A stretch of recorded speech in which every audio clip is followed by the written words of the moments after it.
速報です。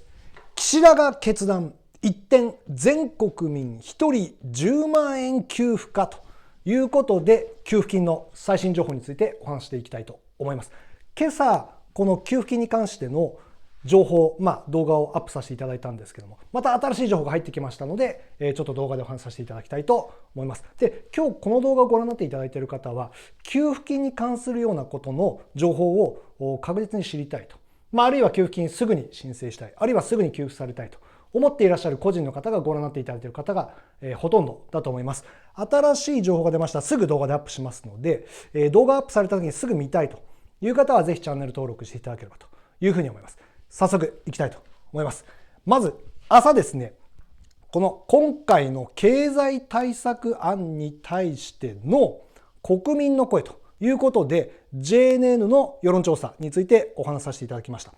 さらに失礼しました、共同通信の世論調査についてお話しさせていただいたんですけれども、さらに今日の昼ですね、この JNN の世論調査についても上がってきて、朝お話しした共同通信よりもさらにちょっと厳しいような状況になっているというところですね。朝お話ししたこの共同通信の世論調査ですと、内閣の不支持率は 56%、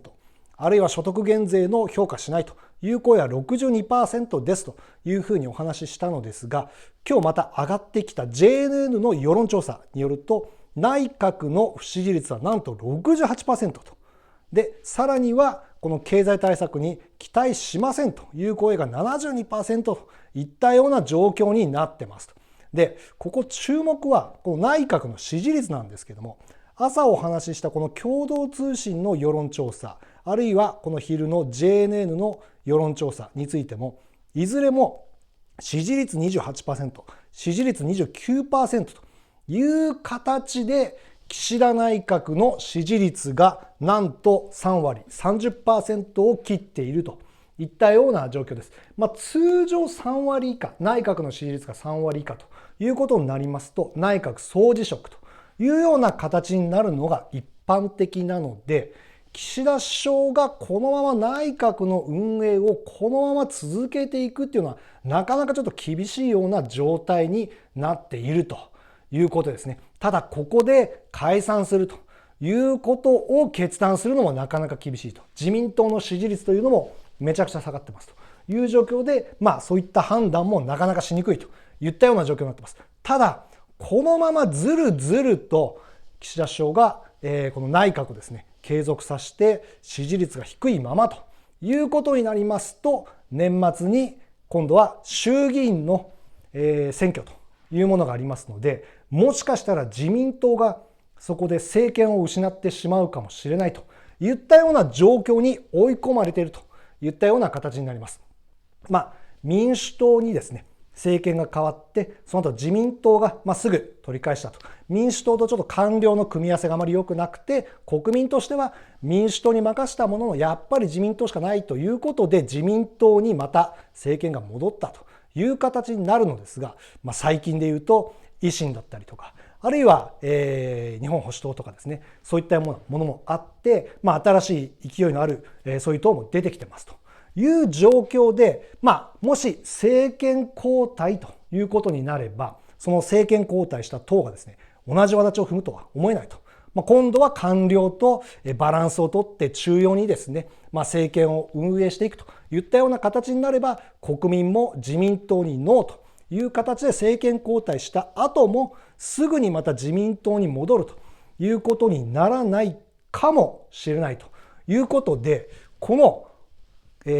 衆議院の選挙までにこの低い支持率という状況では、自民党がもしかしたら崩壊してしまって、それ以来政権与党でなくなってしまうということになりかねない状況まで来ていると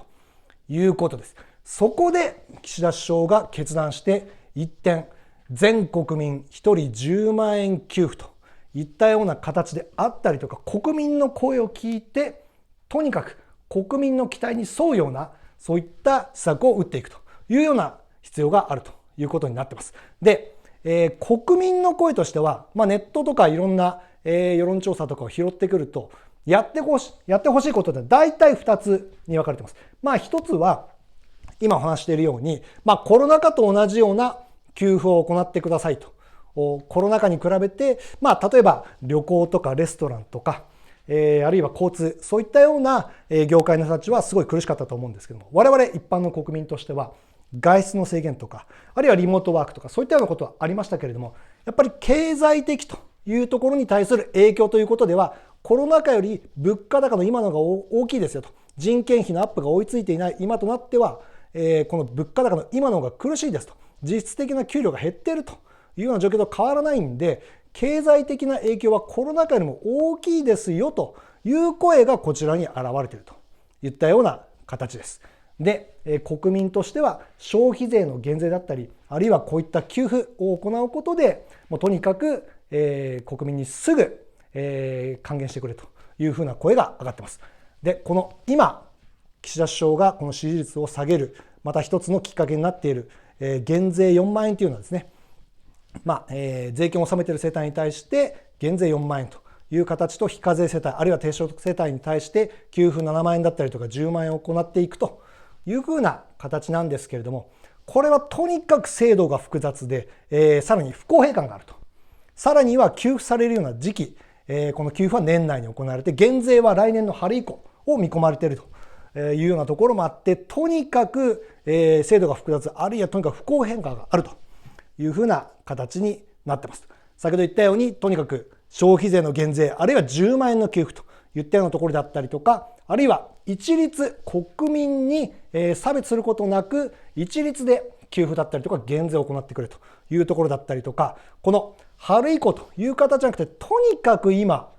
還元してくれというふうな国民の声がめちゃくちゃ多いという形です。ちなみにコロナ禍にあったこの特別定額給付金、全国民、1人10万円給付といったようなところに関する給付金においては、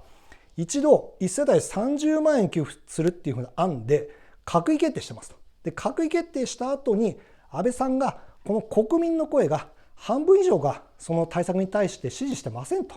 いうふうな声を聞いて、この最初に決めた閣議決定の案をこの国民1人当たり10万円給付の案に組み替えて決定したといったような経緯があります。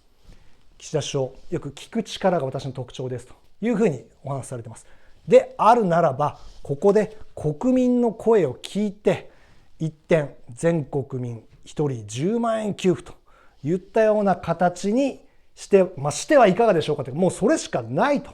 いったような状況になってます。で、与党野党を含めてこの減税4万円とか給付7万円といったような形で結構向いているんですが、最近では公明党とかからこの国民になかなかこの4万円の減税給付7万円ということでは伝わってませんというふうな声も上がってきていると。公明党の幹部は、国民に意図伝わってないという形で苛立ちを見せているというふうなこともありますと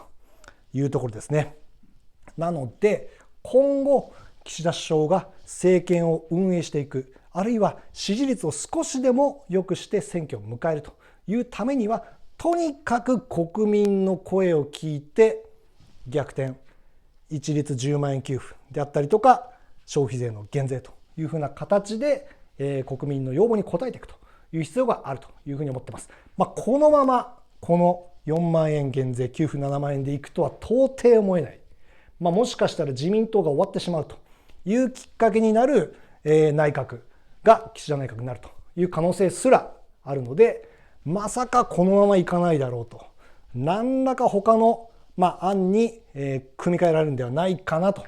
いうふうに思っています。少なくとも国民はそれを期待しているといったような状況です。今後この給付金に関する新しい情報が出ましたら、すぐ動画でアップさせていただきたいと思います。繰り返しですけど、特別定額給付金はとにかく一回決まった案、閣議決定されたものが組み替えて10万円一律給付といったような流れになっています。このまま国民の声がノーという声を出し続ければ、今回決まったこの案に対しても組み替えとなって、新しい案、あるいは全国民1人10万円給付という形でまた決定していくという可能性もあると思います。その情報についてもすぐ動画でアップさせていただきたいと思いますので、情報が出たらすぐ知りたいという方はぜひチャンネル登録をしていただければと思います。ありがとうございました。